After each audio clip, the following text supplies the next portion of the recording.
Es el año 1687. Los habitantes de Atenas están en estado de sitio. Para su sorpresa, los cañones del enemigo apuntan a una colina que domina uno de los monumentos más magníficos del planeta, el Partenón.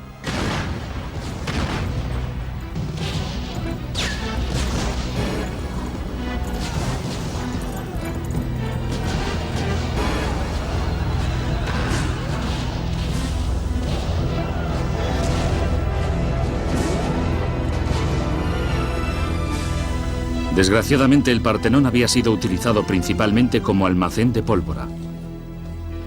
Uno de los edificios más bellos del mundo fue casi completamente destruido. Durante 2000 años, ha ocupado un lugar majestuoso, dominando la ciudad de Atenas y recordando un momento notable de la historia, la Edad de Oro de Grecia. El esplendor de la Grecia clásica.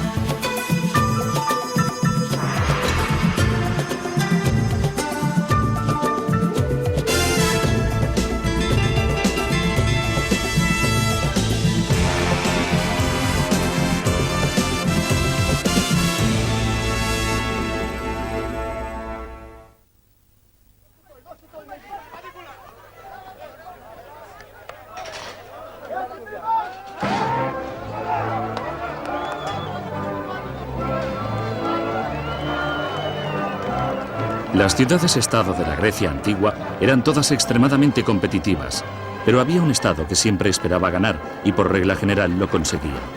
Fue la poderosa, brillante, osada ciudad de Atenas.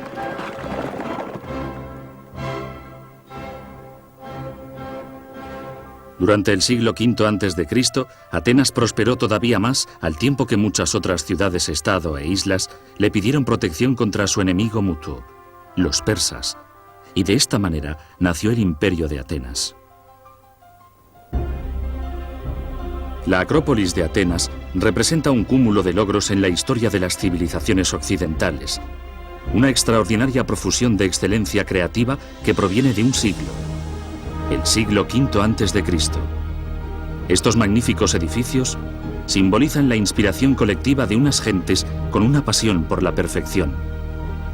Plutarco, el historiador, escribió: Y los edificios se fueron erigiendo. De una verticalidad y tamaño imponentes, estaban dotados de una gracia en sus formas inigualable.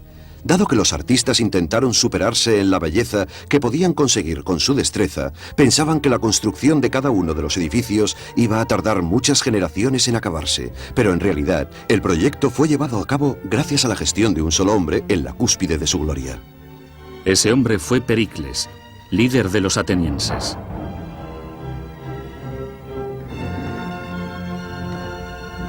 Pericles construyó el Partenón para albergar y honrar la deidad a la que se le dedicaba la ciudad, la diosa Atenea. Su mano sostiene una estatua de la victoria de casi 2 metros.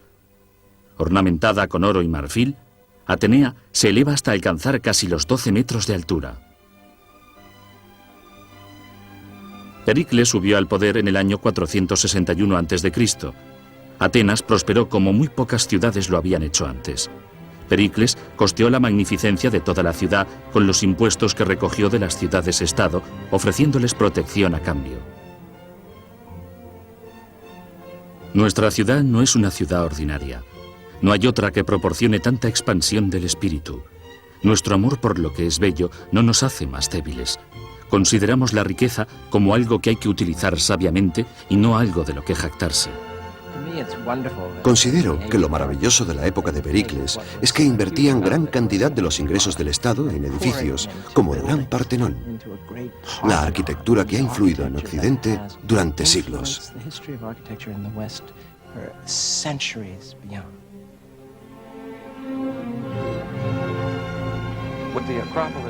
Lo que la Acrópolis y el Partenón querían comunicar al mundo era: somos la excelsa Atenas. Reverenciamos a esta diosa que nos protege en todo momento y a quien vamos a construir el templo más hermoso que pueda imaginarse. Se convirtió en símbolo de respeto a la diosa y en la manera de demostrar a todos los griegos que en la lucha por la supremacía, Atenas era la mejor.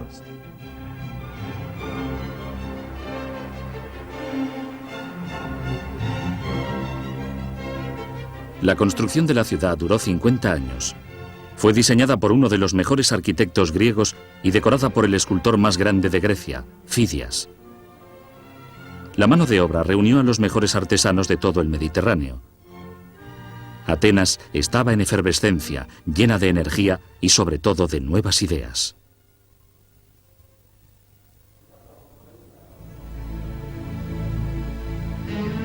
Las fiestas nocturnas no solo eran la ocasión para ver bailar a chicas fabulosas o para emborracharse, sino también para hablar.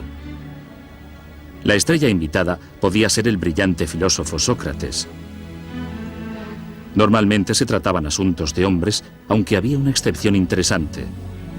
Las mujeres extranjeras raptadas en la guerra solían convertirse en comediantes cautivas. Una cortesana especialmente inteligente y bella era Aspasia. Pericles se enamoró perdidamente de ella y dejó a todos estupefactos cuando se casaron. Incluso se decía que Sócrates adoraba su compañía. Debió de ser extraordinario formar parte del ambiente de la Grecia del siglo V. Hemos heredado muchas cosas que se inventaron entonces. Todavía hoy, el influjo de la lengua griega se hace notar en las lenguas modernas. Filosofía, retórica, política, geografía y biología.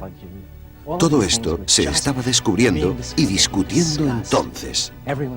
Todo el mundo reflexionaba.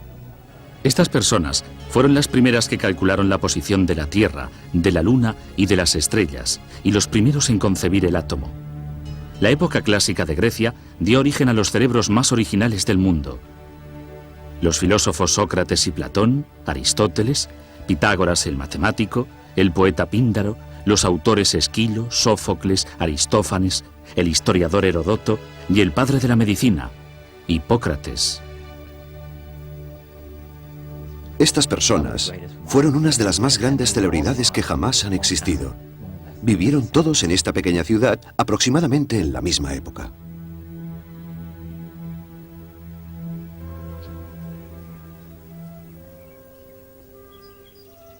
En Atenas, Pericles presidió la primera democracia del mundo, a pesar de que solo podían votar los hombres, que eran 30.000 ciudadanos. Se eligieron todos los miembros de la asamblea. Sus debates se celebraban en público.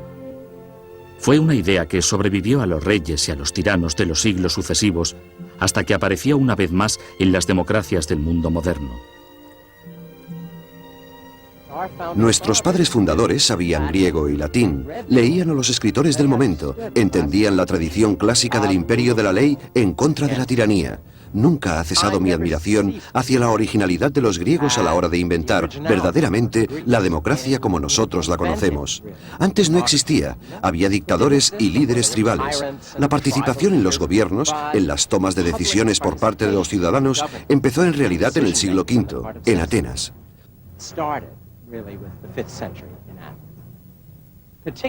Concretamente, bajo el mando de un líder excelente, Pericles.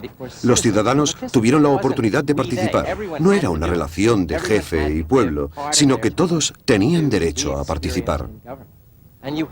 Todo el mundo dedicaba una parte de su tiempo al gobierno. Se contaba con la ley de la mayoría y con el debate público. Todos estaban involucrados en la gestión. El éxito ateniense en las artes y en la diplomacia, en los deportes y en el gobierno, fue motivado por su deseo de ser los mejores. Fue, en definitiva, un compromiso espiritual, la pasión por la perfección. La Acrópolis no era la casa del gobierno, no era un centro administrativo, ni tampoco comercial. Era el templo de Atenea a quien querían servir. Su intención fue crear algo propio, demostrar su talla.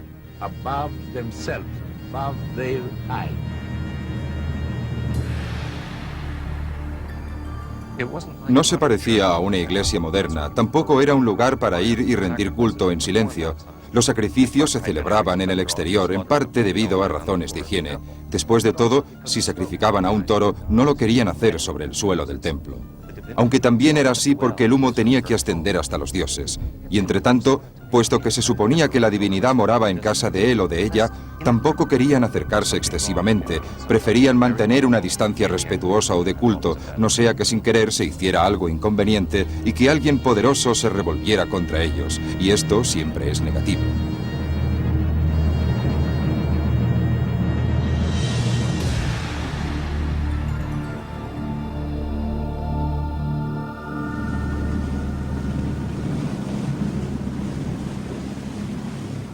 En 1928, en las afueras de la costa del norte de la isla griega de Eubea, en el mar Egeo, un pequeño barco buscaba esponjas.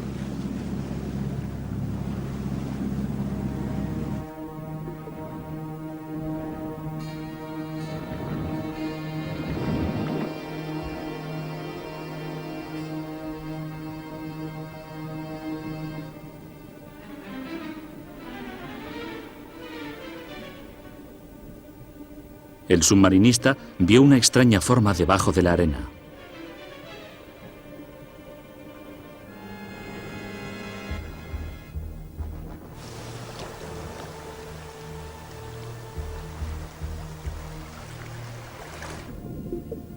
Había descubierto una estatua griega clásica que se había hundido con el barco que la cargaba aproximadamente 2000 años atrás.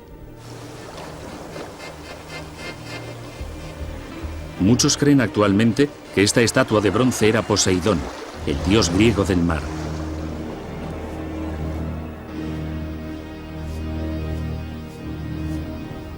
Esta estatua magnífica era una de tantas que fueron robadas en el siglo I y II después de Cristo por los romanos.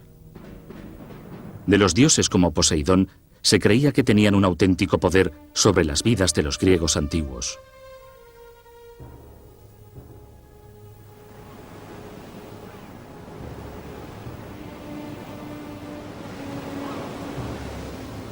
Con vistas hacia el mar, en Sunion, 60 kilómetros al sur de Atenas, hay un templo construido en honor a Poseidón, un dios que los griegos deseaban ansiosamente que estuviera de su lado. Poseidón es naturaleza. Sus dominios son las profundidades de la tierra y del mar. Es el que origina las tempestades. Ayuda a los hombres del mar o los lleva a la muerte. Por lo tanto, es un dios imposible de dominar. Y cuando tenemos miedo, le pedimos que nos proteja. Los griegos eran expertos en construir templos que nos dieran un sentido de otredad, un sentido de una belleza tan grande que solo los dioses podían habitar.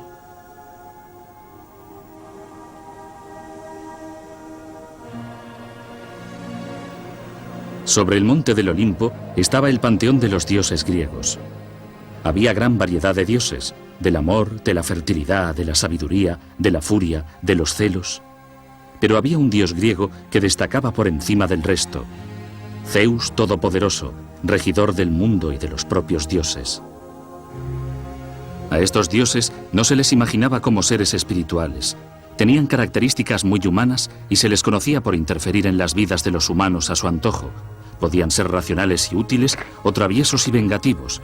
Cualquiera que les ofendiera podía recibir a cambio la venganza más terrible.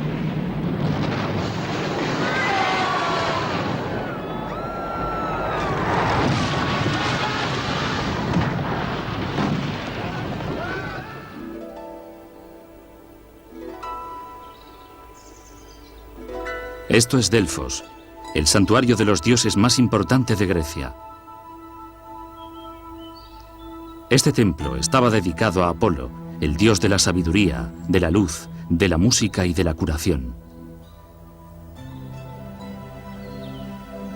Los griegos honraban a Apolo con juegos, debates, lecturas de poesía, y en este estadio, cerca de la cumbre de la montaña, se celebraban grandes eventos deportivos. Los peregrinos se lavaban en este manantial no sin antes sacrificar a una cabra en nombre de Apolo. A pesar de ser una civilización muy culta y del todo racional, creían en poderes misteriosos y divinos. El gran templo de Apolo era el hogar de una especie de profeta, el oráculo de Delfos. Sus pronunciamientos podían afectar al destino de los humanos y a la historia de las naciones. Ciudadanos corrientes iban allí a preguntar si debían o no casarse o si sus esposas les eran infieles. Los generales preguntaban si debían ir a la guerra. Los sacerdotes hacían sus preguntas al oráculo, o Pitia, conocida con este nombre. La médium era una mujer corriente del lugar que entraba en trance, normalmente masticando unas hojas alucinógenas.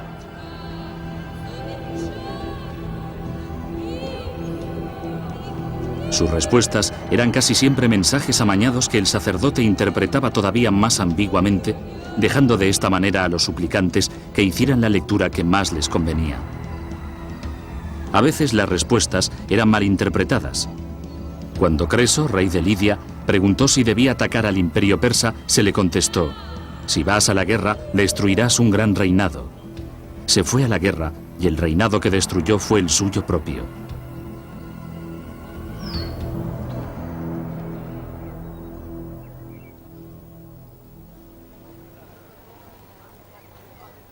Los santuarios griegos estaban rebosantes de vida.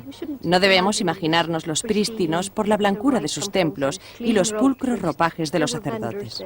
Había comerciantes, había músicos, había terrenos para acampar alrededor de los templos. Todo estaba lleno de vida. Miles de personas acudían a Delfos cada 4 años para participar en el festival de 5 días de duración, recorriendo el camino sagrado que conducía hasta el templo de Apolo, pasando delante de 3000 estatuas y tesoros construidos con las riquezas de diversas ciudades-estado.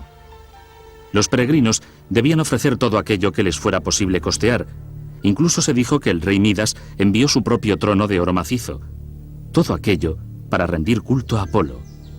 Pero también era en Delfos donde se celebraba otro ritual no oficial que no honraba a Apolo, sino a un tipo de dios diferente. Se dice que en invierno las mujeres subían hasta el monte Parnaso, justo detrás de Delfos, y realizaban unas danzas salvajes en honor a Dioniso, el dios del vino.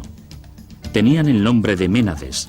Era una de las pocas oportunidades que las mujeres de aquella sociedad perfectamente ordenada tenían para seguir sus instintos y desinhibirse completamente. Las Ménades eran seguidoras de Dioniso, por decirlo así, mujeres liberadas que dejan el hogar y salen a disfrutar de un ambiente totalmente femenino. Bailan y acampan, actividades absolutamente inofensivas. Pero como era algo que hacían por sí mismas, los hombres imaginaban que hacían cosas monstruosas. Pensaban que estaban fornicando y celebrando orgías, comiendo carne cruda, etc. Tales rituales privados más tarde se convirtieron en eventos públicos y en los principios de los que hoy conocemos por teatro. La tragedia antigua se originó como parte de los festivales religiosos. Contaban con el dios Dioniso, que era el dios de todos los placeres. La gente solía salir a la calle y festejar. Esto llevó a la poesía, al ditirambo y a la introducción de figuras masculinas con máscaras. Poco a poco se fue forjando lo que hoy conocemos con el nombre de tragedia y comedia. Este anfiteatro de Delfos es uno de los cientos construidos por los griegos de la antigüedad. Aquí se organizaban obras que actualmente se siguen mostrando, muchas de ellas sobre mujeres. Yula Gabala es una actriz griega muy conocida que ha interpretado la mayoría de papeles femeninos de las obras clásicas. La mayoría de las mujeres no podían salir de casa, pero tenían unas personalidades muy fuertes. Llevaban las riendas de la casa y de las vidas de sus esposos. Yula está ensayando Medea, una de tantas obras sobre las tragedias que ocurrieron cuando las pasiones de las mujeres se desataban. Naturalmente, el poder de la mujer, encerrado en estas bellas casas, constituía también algo misterioso para los hombres. Era otro mundo que ellos querían conocer mejor. Por esta razón, escogieron a las mujeres como las heroínas de sus obras.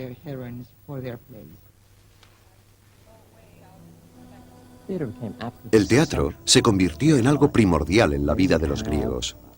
Les ocupaba un día entero, empezaban por la mañana y veían representadas 3 obras que duraban hasta la noche. Contaban con un subsidio del gobierno y también con una subvención privada de los más ricos. Y participaban en la política, se sentían implicados. El coro era una manera de representar al pueblo. Las historias solían proceder de la mitología, aunque era la manera de contar lo que cautivaba la imaginación del pueblo entero. La pasión es el camino hacia el coraje. Medea trata de una mujer que llega a cometer actos insólitos de venganza cuando su esposo la traiciona por sus logros personales. Ella podía haber permanecido en Corinto. Medea se niega a aceptar la decisión de su marido, Jasón, de abandonarla por la hija del rey. En vez de hacerlo, hablaste como una idiota. ¿Y ahora qué? Ahora quedas desterrada. La tragedia de Medea es que lo deja todo por Jasón, y en una sociedad controlada por los hombres no tiene poder para evitar que él la abandone a ella y a sus hijos.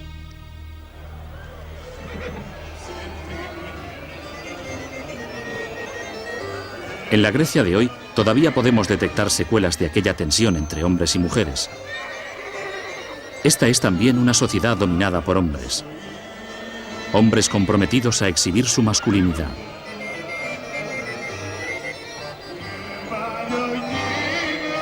No hay ni una mujer que interprete ni un solo papel en este festival de verano, ni siquiera bailando.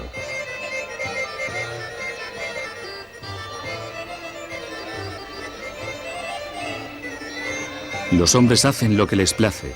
Las mujeres son simples espectadores pasivos.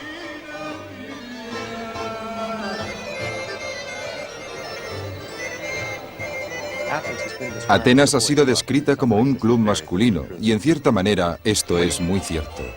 A las mujeres, a los extranjeros residentes y a los esclavos casi no se les concedían derechos políticos. Eran, en cierta manera, seres inferiores. Eran los hombres de este club masculino los que tenían las riendas del espectáculo. Y para las mujeres que llevan siglos sufriendo, los hombres parece que continúan tomando las decisiones.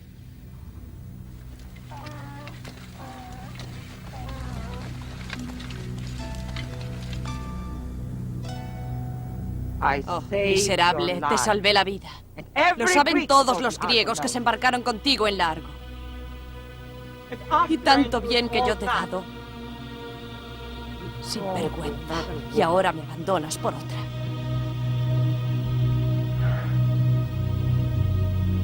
Jasón, ¿dónde voy a ir ahora?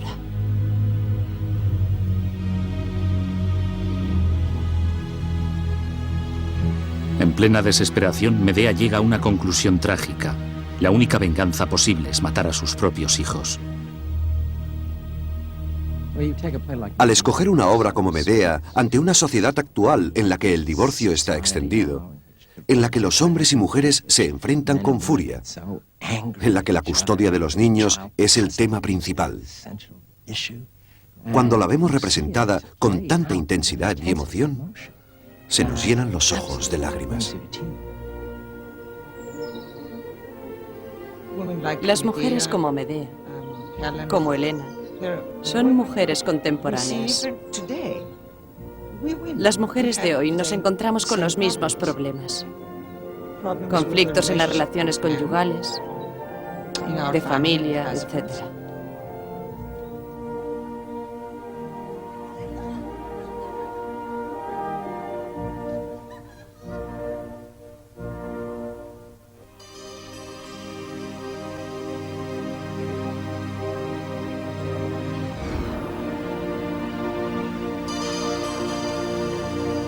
Cada época tiene su propia belleza. Una juventud que estriba en la posesión de un cuerpo capaz de resistir toda clase de luchas, tanto si son carreras o competiciones de fuerza física. Es un placer contemplar al hombre joven.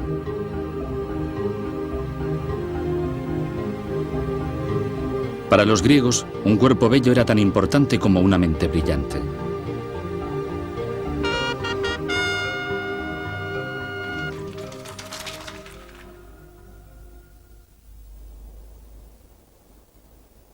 En este estadio se celebraron los Juegos Nemeos, uno de los 4 grandes festivales religiosos y atléticos de la antigua Grecia.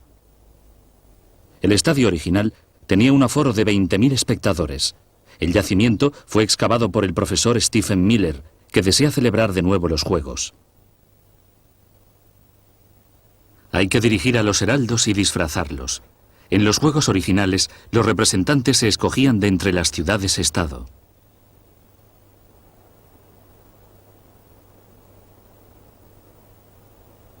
Los griegos de la antigüedad no descansaban durante el fin de semana. Trabajaban cada día, excepto los días de celebración religiosa y de actos deportivos, que eran más de 50. Venían grupos enteros de familiares o amigos, extendían sus mantas, sacaban los odres de vino, se acomodaban y asistían a los juegos. También hay que pensar que debía haber ovaciones y aplausos. Hemos hallado pruebas de ello. Las monedas acumuladas en un lugar que nos muestra, por ejemplo, el centro de las gradas de los corintios. Casi todas las monedas corintias encontradas en el estadio estaban allí enfrente. Aquí, al otro lado, estamos justo debajo de donde se sentaban los jueces, y es donde hemos encontrado casi todas las monedas de Argos. Naturalmente, Argos controlaba los juegos, por lo que se entiende que las gradas desde donde ovacionaban estuvieran justo al lado de los jueces, seguramente para influir en sus decisiones. En las excavaciones del estadio, Miller hizo un descubrimiento notable, una línea de salida con agujeros. A partir de aquí reconstruyó el antiguo sistema de salida, el Isplex. Creo que se podía oír la torsión. Es un mecanismo parecido al codo cuando el brazo está extendido. Se dispara hacia adelante. Y creo que es importante escuchar el chasquido cuando golpea contra el cuerpo. Se colgaba una cuerda entre dos postes delante de los atletas y un árbitro la soltaba de golpe para que los concursantes salieran a la vez. ¿Preparados? ¡Listos ya!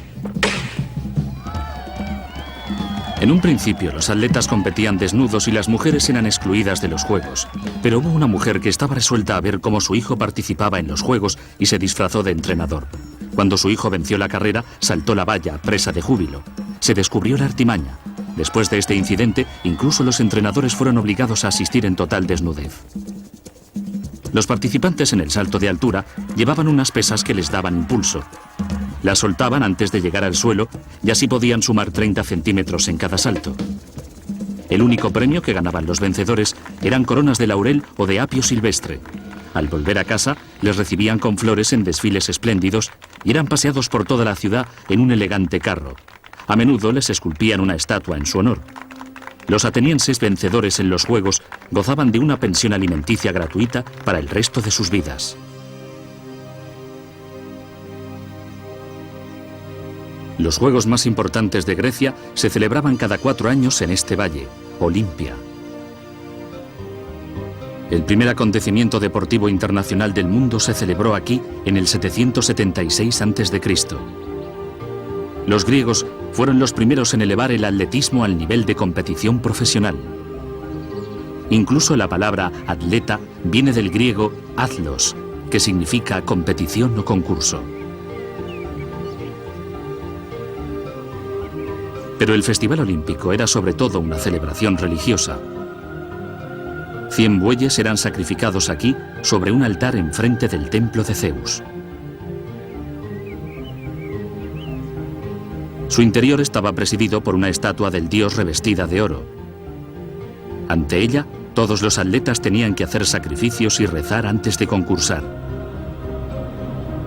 A la entrada de Olimpia había un gimnasio donde se entrenaban los atletas y también el despacho del comité organizador que decidía cuáles eran los atletas moralmente preparados para competir. Se construyó un hotel alrededor de unas fuentes elegantes para albergar a los personajes notables. Al fondo estaba la sede de una especie de Naciones Unidas en miniatura. Todos los estados eran obligados a cesar las hostilidades y conflictos durante los Juegos, y aquí se reunían para discutir sus problemas. El gran templo de Zeus era el centro de los Juegos. No se iba solo por los Juegos Atléticos, sino también por el festival religioso, por los sacrificios a Zeus, para encontrar gente conocida de Argos, Esparta, Atenas o Tebas. Tal vez Heródoto hacía acto de presencia y leía los últimos capítulos de sus historias para comprobar el grado de aceptación del público. Píndaro debía esperar en las bambalinas a que un atleta saliera vencedor para que al encontrarlo, éste le encargara un poema en su honor. También el escultor Mirón estaba aquí para conseguir encargos de escultura de los atletas victoriosos. La mente y el cuerpo eran una sola cosa en el gimnasio. Este era un lugar para la conversación y el aprendizaje y al mismo tiempo para el ejercicio y la lucha libre. Para los griegos, lo estético, lo físico y lo intelectual era todo parte de su objetivo de perfección. Filóstrato, el filósofo, escribió: El polvo de terracota es bueno para abrir los poros cuando se suda, y es un placer verlo extendido en un bello cuerpo en plena forma. Los polvos tienen que esparcirse con un ligero movimiento de muñeca, de manera que vayan cubriendo la piel del atleta suavemente. Al hacer tanto énfasis en la intimidad masculina y en la belleza física, era inevitable que en Atenas la homosexualidad fuera bastante común, sin tener un estigma peyorativo. Las relaciones sexuales entre hombres maduros y chicos jóvenes eran totalmente aceptadas, siempre que los jóvenes fueran cortejados primero con regalos y que las relaciones se terminaran tan pronto el hombre contrajera matrimonio. La mutua admiración entre hombres queda muy bien reflejada en el mundo del atletismo. Stephen Miller encontró algunas inscripciones interesantes en el túnel de Nemea. Esta piedra, por ejemplo, está llena de grafitis. Hay muchos, uno encima de otro. Tal vez este es uno de los que mejor se leen. Dice Apócrotes Kalos, que significa Apócrotes es bello. Y si miramos este otro, tenemos lo mismo. Corizos es bello. Naturalmente no todo el mundo estaba de acuerdo. Alguien vino después y añadió Ti égrafon to, o sea, Corizos es bello. ¿Quién lo ha escrito?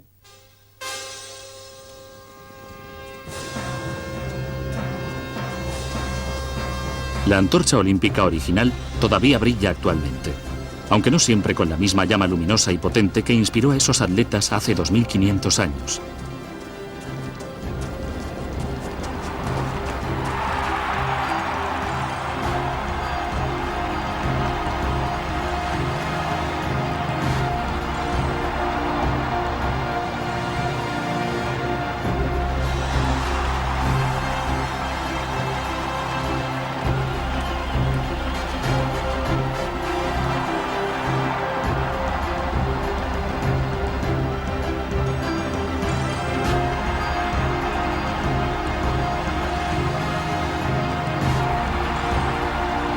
Pero a menudo pone en práctica el objetivo original de que una vez cada 4 años las naciones del mundo deben olvidar sus disputas y trabar lazos de amistad compitiendo deportivamente.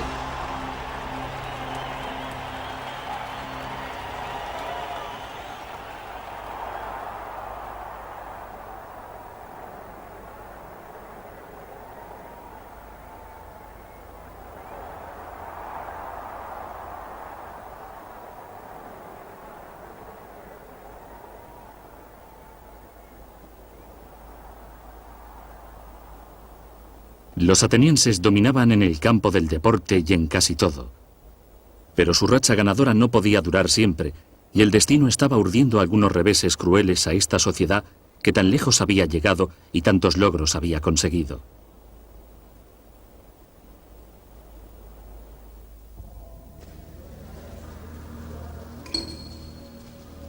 El 399 a.C., los atenienses hicieron algo realmente insólito. Llevaron a juicio a su ciudadano más sabio. El gran filósofo Sócrates fue juzgado por un jurado de 200 conciudadanos. Cada uno de ellos depositaba su ostracon, un guijarro para el sí y otro para el no, inocente o culpable. Fue acusado de no creer en los dioses y de corromper las mentes de los jóvenes con sus ideas nuevas y radicales.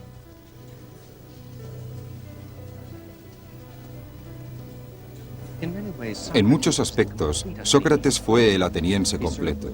Sirvió con gallardía y destacó como soldado. En este sentido, cumplió el ideal ateniense del ciudadano perfecto.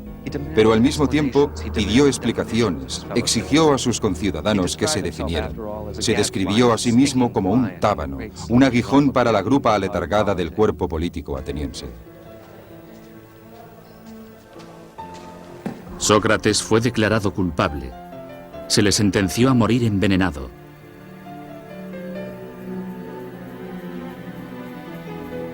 Su juicio y condena no se hubieran producido nunca bajo el régimen anterior, el régimen de Pericles.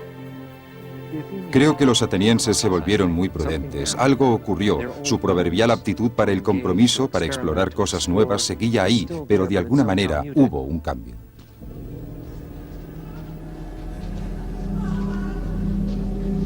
El cambio producido en Atenas tenía sus causas en unos hechos acaecidos unas décadas antes. En el 430 a.C., una tragedia terrible asoló Atenas. Una epidemia, procedente presuntamente de Etiopía, a través de Egipto y Persia, llegó finalmente a la ciudad. Esta plaga mataba a todo aquel que se veía afectado y se propagó por toda Atenas. El historiador Plutarco escribió: No hay constancia de que la enfermedad fuera tan virulenta en otros lugares como lo fue en Atenas. Personas en perfecto estado de salud empezaron a sentir ardores en la cabeza. Sus ojos enrojecieron y se inflamaron. Algunos se volvieron ciegos y sufrieron amnesia total. La propia hermana de Pericles y después, para su desesperación, su hijo, fueron víctimas de la epidemia. Ya estaba suficientemente agobiado con la desastrosa guerra contra Esparta. Pericles había congregado a toda la población del campo ateniense en el interior de los muros de la ciudad, y los sistemas de higiene y alcantarillado, como se sabe, eran muy primitivos. Una epidemia como aquella se propagó como un fuego descontrolado. Sus efectos se hicieron sentir no solo física, sino también moralmente. Todas las leyes antiguas, las cosas en las que los atenienses habían creído para mantener unida su sociedad, quedaron hechas trizas. La gente se iba a los templos a morir, o lo que es peor, llevaban a sus muertos allí dentro y los dejaban. El horror es realmente casi inimaginable.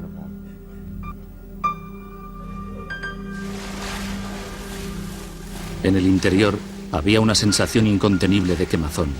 Muchos enfermos que carecían de cuidado se lanzaron a la desesperada en tanques de agua en un intento de saciar su sed inextinguible.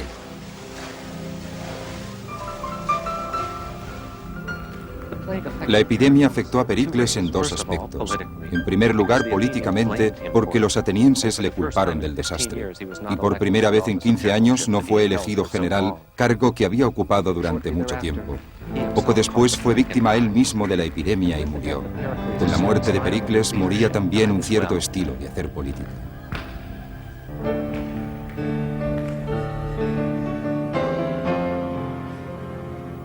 Murió un tercio de la población.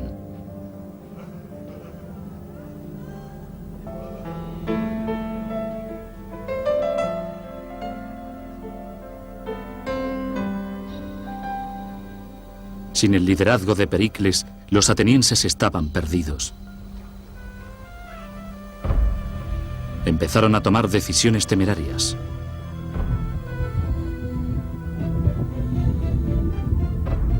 Durante medio siglo, Atenas hizo la guerra con Esparta por el dominio de Grecia. La batalla decisiva no tuvo lugar en suelo griego, sino en Sicilia. Atenas envió una flota a la batalla, pero el ejército espartano, altamente entrenado, se puso de parte de los sicilianos. La flota ateniense fue destruida en una serie de batallas navales desastrosas y en el 404 a.C., Atenas fue completamente derrotada. Creo que finalmente los atenienses perdieron la gran guerra contra Esparta porque intentaron hacer demasiado, se sobrevaloraron. Los espartanos ofrecieron repetidas veces una paz condicionada, pero ahí es donde se manifiesta la vieja agresividad ateniense. Los atenienses sencillamente no podían permitirse aceptar condiciones de paz con Esparta. Querían ganar. La derrota de los atenienses en Sicilia situó a Esparta como el poder dominante en Grecia. Atenas lo tenía todo a su favor, pero creo que su declive se produce por las mismas razones por las que triunfó. Su agresividad, su competitividad, esa necesidad de ser los primeros y los mejores, acabó con ellos.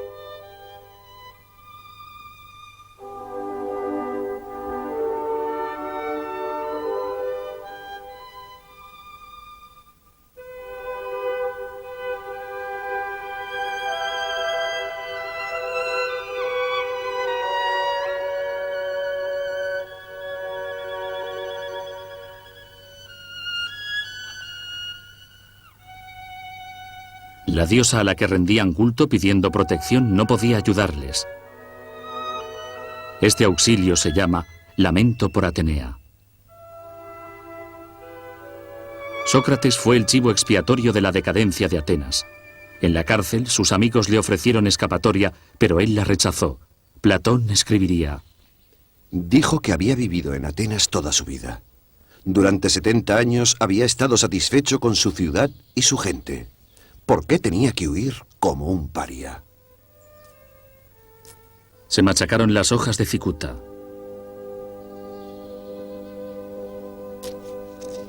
Se preparó la pócima venenosa. De alguna manera, Sócrates es el emblema de la grandeza de Atenas. Y cuando muere, nos damos cuenta de que las cosas han cambiado, que las cosas después de Sócrates no volverán a ser las mismas. Platón tomó nota de las últimas palabras de su amigo y maestro. ¿Cuánto daría cada uno de vosotros por conocer a Orfeo o a Homero? Quisiera emplear mi tiempo allí, como aquí, examinando y buscando en la mente de los hombres para saber quién es sabio y quién solo cree que lo es. Bien, ha llegado el momento de partir.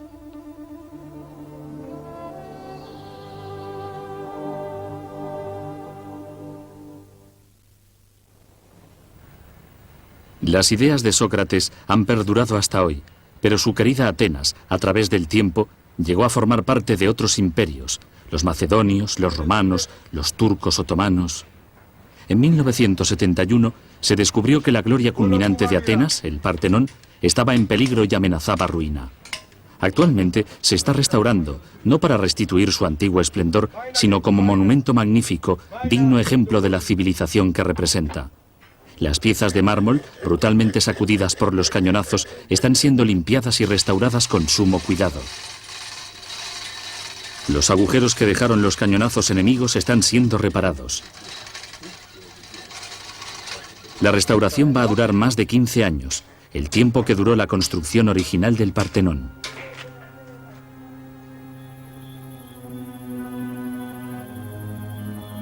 Después de su destrucción en 1687, el templo sufrió el saqueo de buscadores de tesoros. Los turcos, que en aquella época dominaban la ciudad, eran fácilmente sobornables.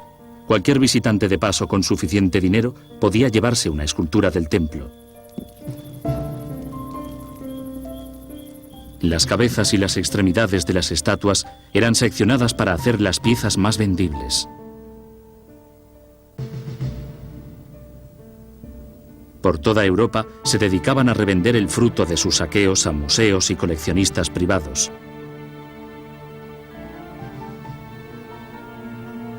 Cuando Lord Elgin, un joven aristócrata inglés, llegó en 1803, esta era la situación.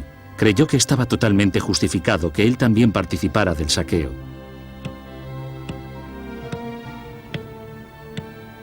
Los hombres de Elgin sacaron 56 frisos y unas 12 estatuas que incluían una magnífica cabeza de caballo. Necesitaron 22 barcos para transportar todas las piezas hacia Inglaterra. Uno de ellos naufragó en el camino.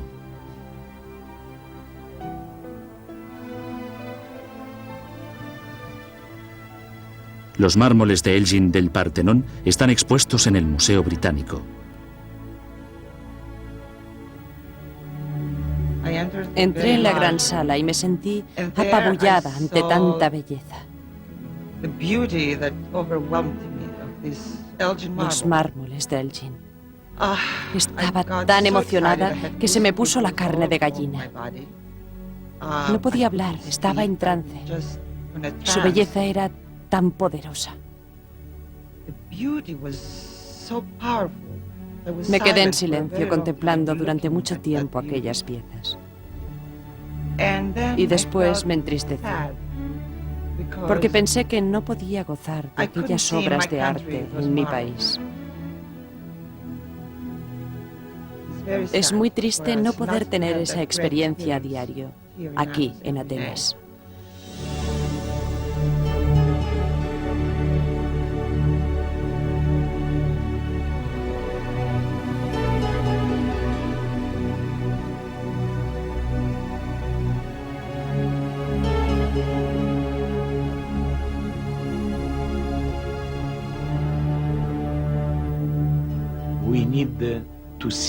Necesitamos ver el Partenón, ver la Acrópolis, tocarla.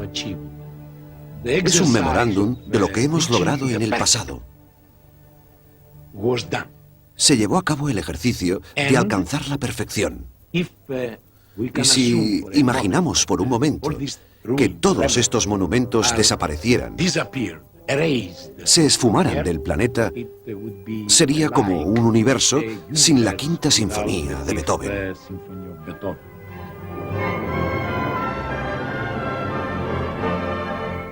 Pero existe una cualidad más duradera que la piedra en el legado ateniense. Esta es una ciudad cuya luz brilló de forma tan poderosa que definió el pensamiento occidental durante siglos. Es difícil pasar por una calle sin descubrir algún signo de nuestro entusiasmo por el estilo de vida griego. Y nos olvidamos de que ese estilo de vida era tan eficiente y tan arriesgado. Es extraordinario que una sociedad de solo 70.000 personas, los atenienses que vivieron 500 años antes de Cristo, pudiera influir en el mundo de forma tan imperecedera. La chispa de la democracia que ellos encendieron sigue brillando otra vez 2000 años más tarde y afecta a las vidas de mucha gente en todo el planeta. Este era un modelo de ciudad cuya pérdida los atenienses no podían soportar. Lucharon hasta la muerte. Los signos y los monumentos del imperio que hemos dejado son poderosos. Las generaciones futuras se maravillarán de nuestra cultura, como lo hacen las generaciones presentes.